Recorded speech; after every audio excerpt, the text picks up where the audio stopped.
Blackstone Audio presents There is Simply Too Much to Think About. Collected Nonfiction by Saul Bellow. Edited by Benjamin Taylor.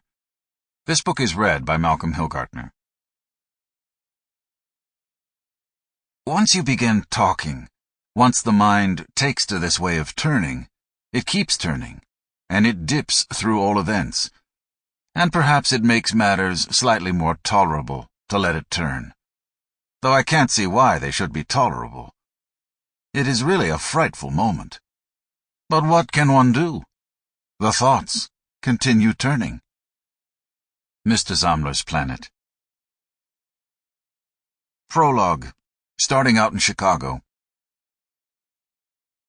What was it, in the 30s, that drew an adolescent in Chicago to the writing of books?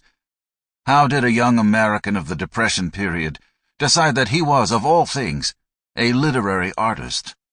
I use the pretentious term literary artist simply to emphasize the contrast between such an ambition and the external facts.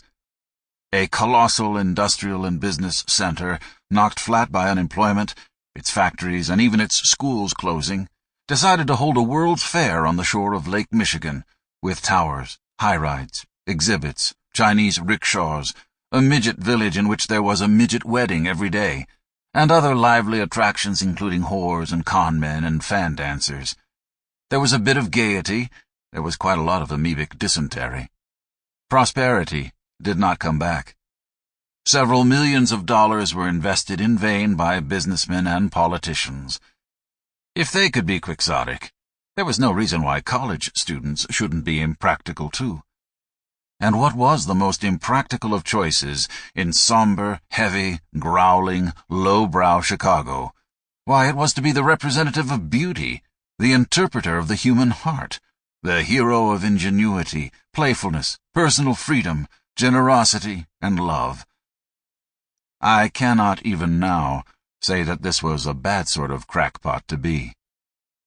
The difference between that time and this is that in the 30s, crackpots were not subsidized by their families. They had to go it alone for several years, or at least until the New Deal, thanks largely to Harry Hopkins, recognized that a great government could buy the solution of any problem and opened WPA projects in many parts of the country. I think it possible that Hopkins and Roosevelt, seeing how much trouble unhappy intellectuals had made in Russia, Germany, and Italy between 1905 and 1935, thought it a bargain to pay people $23 a week for painting post office murals and editing guidebooks. Sample complete. Ready to continue?